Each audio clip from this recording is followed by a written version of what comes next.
Academica Media.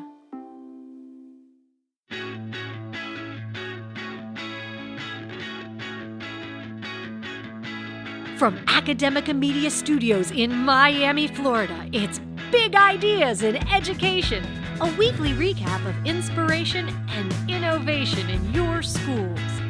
Hello, education lovers. We are pleased as peaches that you are joining us this week on our latest installment of Big Ideas in Education. I'm Ryan Kairalla from Doral College, joined by Dr. Sarah Boulos-Fye from Somerset Academy Schools. How are you, Sarah? Hi, Ryan. I'm doing well. Welcome to the show, everybody. I'm excited for the stories we have this week. Let's go ahead and get started. Sarah, what do you have for us? In an era where AI tools like ChatGPT are becoming increasingly prevalent, educators are constantly on the lookout for guidance on how best to integrate these technologies into their practice.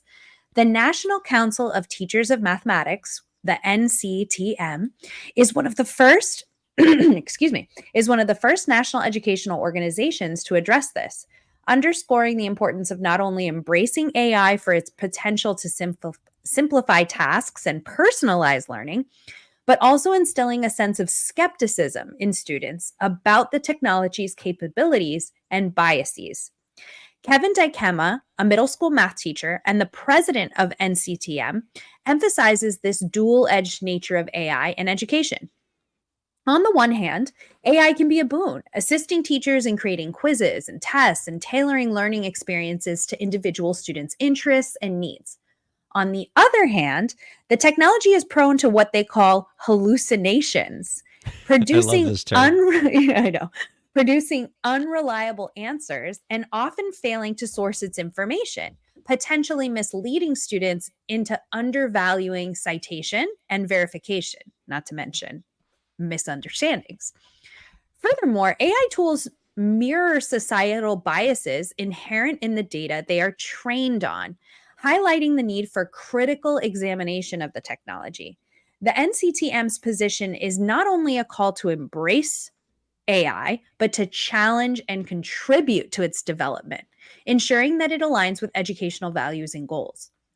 This conversation around technology in education isn't exactly new, right? Calculators and tools like photomath have already shifted the educational landscape and the content we prioritize. Dykema draws a parallel, suggesting that AI, like calculators, prompts us to reconsider the essence of what we teach in math education. It pushes us to emphasize the application of math in solving real-world problems and to question which traditional content might be deprioritized.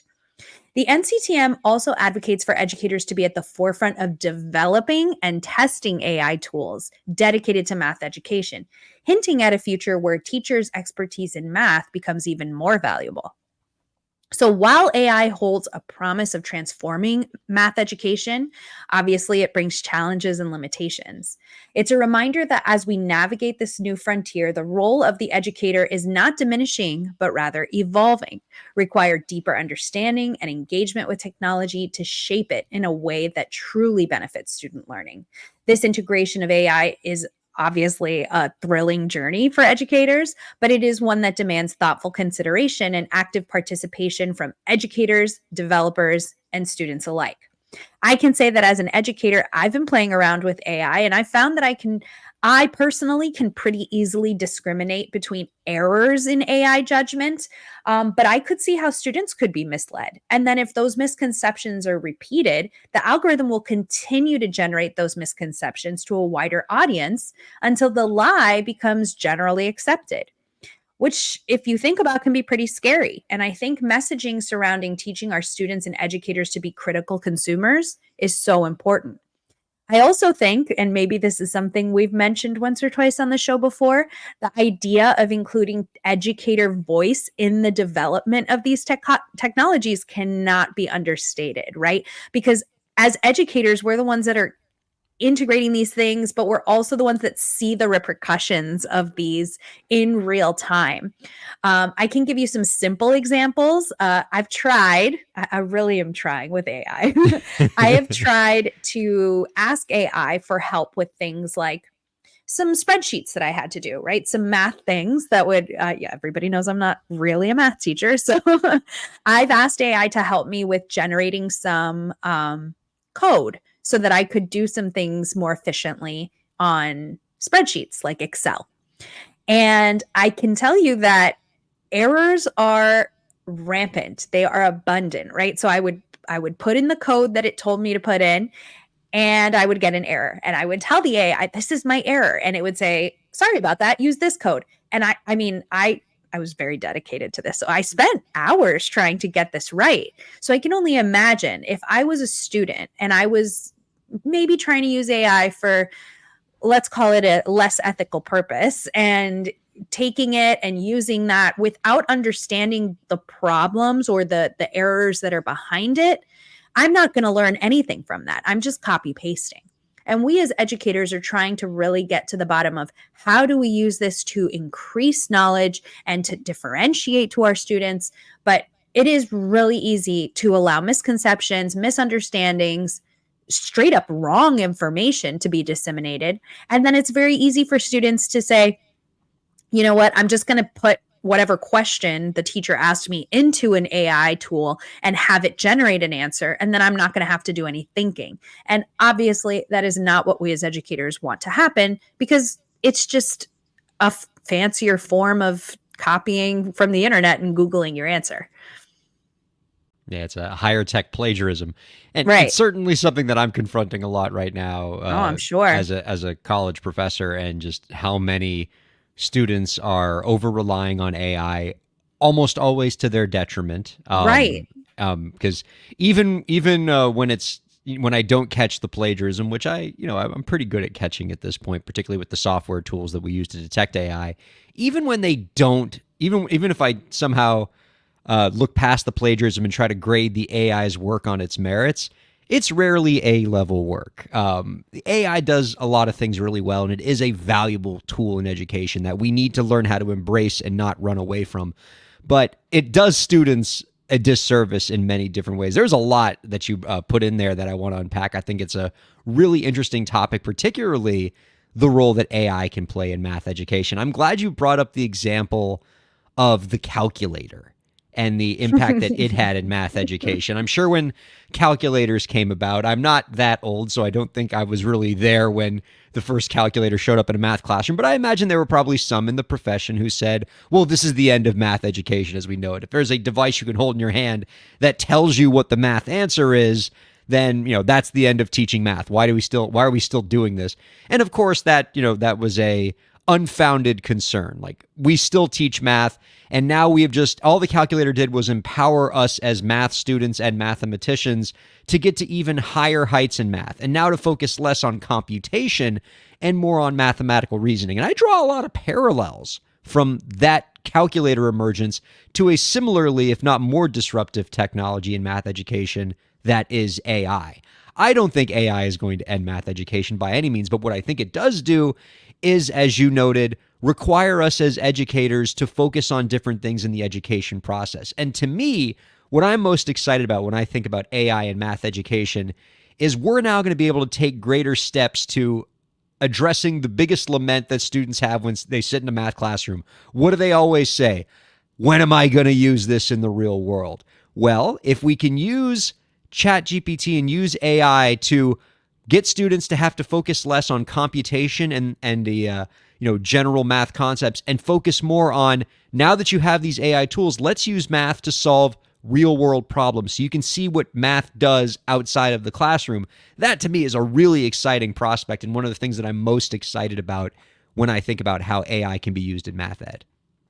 I also think that as educators, and I just don't know that people are using this as often or as much as we could, is asking AI to support us in educational tasks. So if you are working with students at a younger age, or maybe who are developing certain computational skills, ask for support. Right. So I've worked with teachers and helped them develop lesson plans. Like, give me some suggestions on how to create a fun learning game or a fun activity to have students practice multiplication tables, right? Or have what are some cool activities that second graders might enjoy in learning certain facts, right? So have opportunities to think about the skill that you want your students to develop or to practice, and ask AI how to help you generate that. And I think that, I have, excuse me, I for one have been finding really interesting things that I hadn't thought about in a while. I wouldn't say that it's giving me things that I've never seen, but maybe, I haven't done that activity in a long time. And then pushing educators to make sure that the activities or the information that they're getting is valid. And so there's so many different ways to do that. I mean, you could just copy and paste it into Google and see, like, is this a research-based strategy or not? You could also force the AI to say, give me some specific source cited material, right? I'm going to give you one that I use all the time.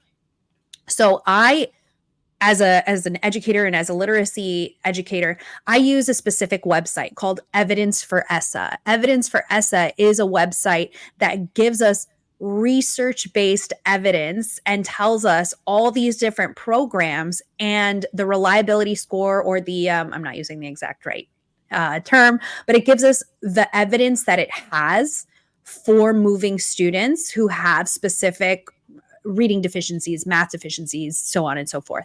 That's so cool. So it's right. So if I go into my AI and I want to say, I want you to give a recommendation, or here's a list of resources, I want you to provide specific evidence from this website. I want you to rank these programs based on this specific thing, right? That's one way to do it. Now, are there limitations to that?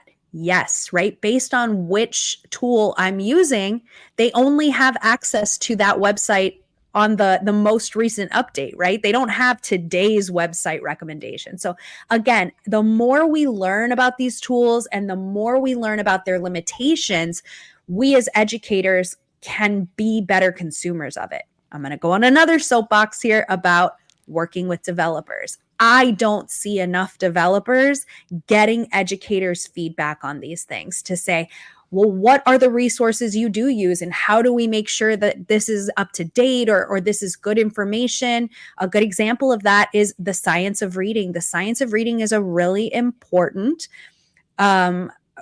resource and tool that we're using in the United States in literacy education, right?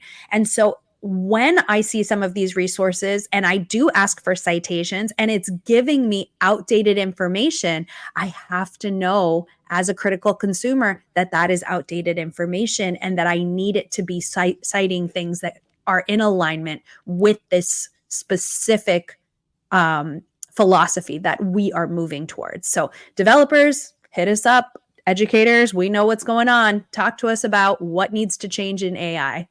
Dr. Fye, are you accusing ed tech of having a product market fit problem? Are you saying that these ed tech people are developing innovations that are trying to be put, in your classroom where they're not getting adequate input from educators and other education stakeholders? Come on now. I mean, the proof is in the AI generated answers. All right. Now, from the future to the past, I know, Ryan, you want to talk about something that you're seeing or not seeing in schools. Yeah. I wish this story was quite as groundbreaking as AI, but I think it's delightful. So for those of us of a certain age, a common thing that many of us remember from our middle and high school days were lockers, or personalized storage spaces on a campus where students could safely keep their books and other possessions during the school day. But as a recent article in K-12 Dive notes, in modern times, the locker is becoming rarer and rarer on school campuses, a phenomenon that's only been hastened by the rise of digitized assessments, electronic textbooks, and the pandemic. And for many schools, lockers have faded away simply because students no longer demand them. As one high school principal in the article noted, students at his school are free to request a locker at the beginning of the year, but only about 100 of his students this year did. And as schools around the country remove lockers and new school constructions are more likely to be locker-free, the question now becomes, what do we do with this extra space? And some schools are using this additional square footage for more classroom and office space, which makes sense, but other schools are taking a different approach. At Spring Valley High School in South Carolina, the school is currently in the process, I should say, of removing rows of waist-high lockers in favor of creating collaborative spaces with modern furniture that can be used for students to do group projects. And in a way, Sarah, I would say Spring Valley's move is an attempt to preserve what people already commonly remember as a purpose of the school locker, which is a meeting place for students to connect with each other. So even as lockers are disappearing around us, perhaps the purpose of them are still remaining in some way. I feel like I might have been like one of the last people to use a locker, because I think at my high school, my year was like the last year before they put lockers away. We had these little, 12-inch by 12-inch lockers. You could barely fit a textbook into them, but we had them, and they were great for us. But now they're long gone. I mean, did you ever have a locker? I think lockers were integrated into my one-room schoolhouse. Yes, once upon a time. Right around. No, of course. Come on now. I did have lockers, and the students that I taught had lockers. But I would agree that they were not popular. They were, and I think if you just think about the logistics of why some of us needed lockers and the way our schools look today, let me ask you a question. What was in your locker, right? Probably your textbooks, probably a lot of notebooks, right? Maybe a change of clothes because we had, PE or something like that, and you had to change. Sports equipment, right? Actually, for me, my theater costume. No go, locker belonging to Ryan Kairalla ever had sports equipment in it. There you go. Yeah, no jousting equipment in there. It was just your theater stuff. Yeah. But if we think about just the landscape of what we needed, I can tell you, even by the time I became a teacher, fewer and fewer students had textbooks, right? They were not given textbooks to take home, which is something that we used to do. But why don't students take textbooks home anymore? Because they have an online textbook. Why don't students carry books from class to class? Because most of it is digitized, right? Why don't students carry multiple notebooks and folders? Because most of the schools are going one-to-one with devices after the pandemic, because that's what we used a lot of our funds for, right? Is to go to digitize things, because students weren't in school. They needed things digitally. So if we think about just logistically, the things that they carried are not there anymore, right? Yeah. They just aren't there.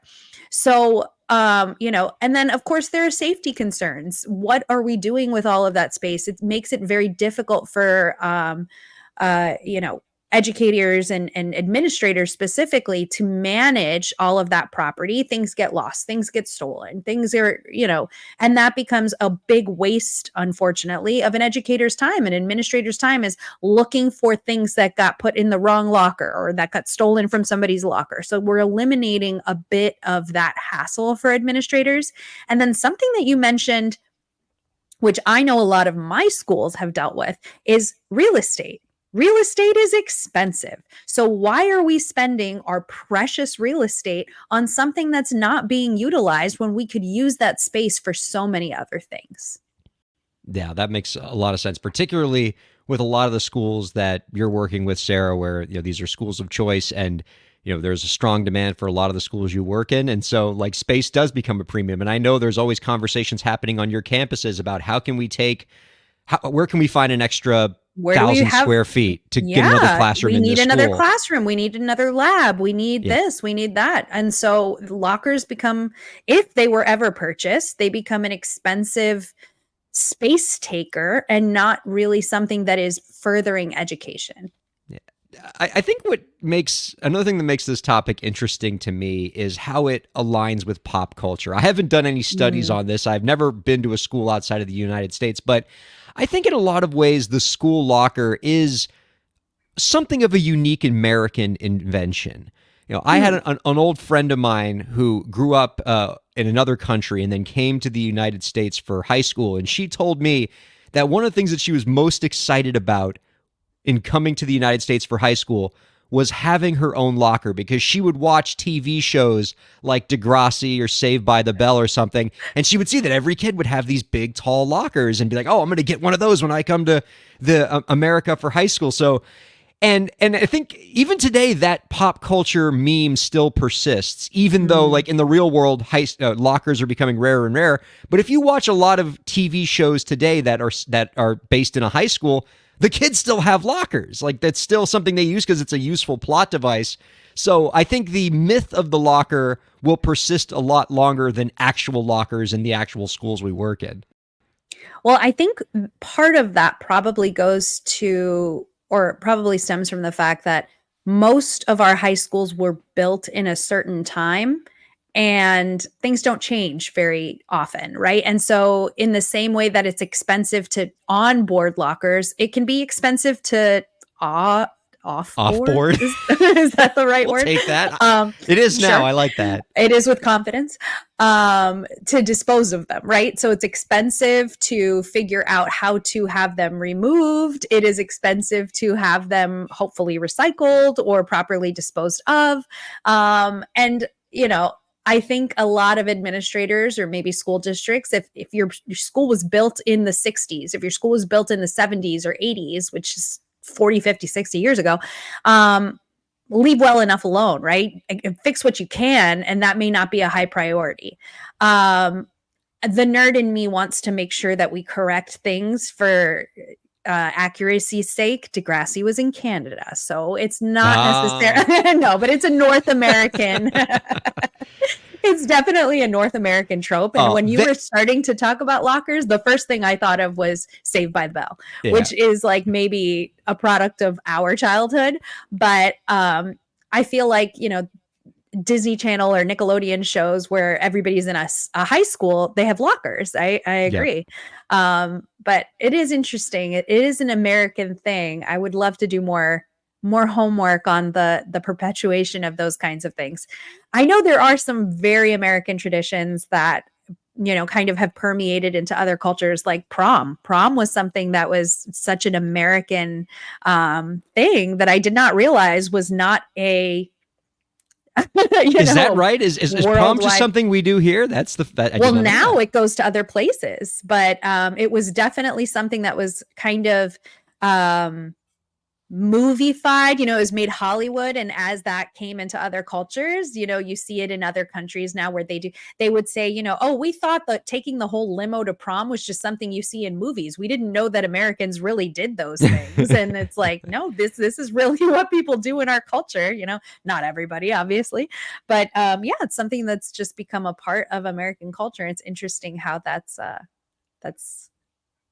popularized. That's an interesting topic in and of itself, and maybe something we should delve into deeper are, you know, things about the American education experience that are just normal for us that other countries are like, that's an interesting thing. That's only something you do. That's very strange. So, well, I mean, talking even about like the way this is something that comes up a lot in PD for educators is how in Japan, they don't have custodians, right? So we spend a lot of money on custodial staff. And so this is constantly, they share videos all the time about how custodial staff is not needed because of the culture that the students clean up. They clean up after themselves. And so that is something that is just part of the culture.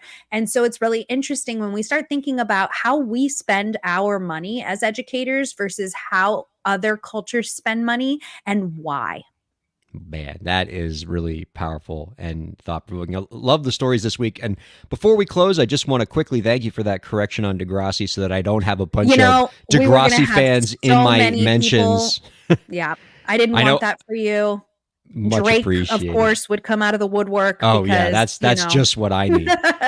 You don't want those Degrassi fans on your radar. So, instead of tweeting at us, pointing out Degrassi facts I got wrong, I encourage you to tweet at us with the hashtag BigIdeasInEducation to tell us about your thoughts on our stories this week. Talk to us about your feelings on AI and math ed and lockerless schools. Love to hear your perspective and excited to keep the conversation going. Thank you all very, very much for joining us this week. We'll see you next week.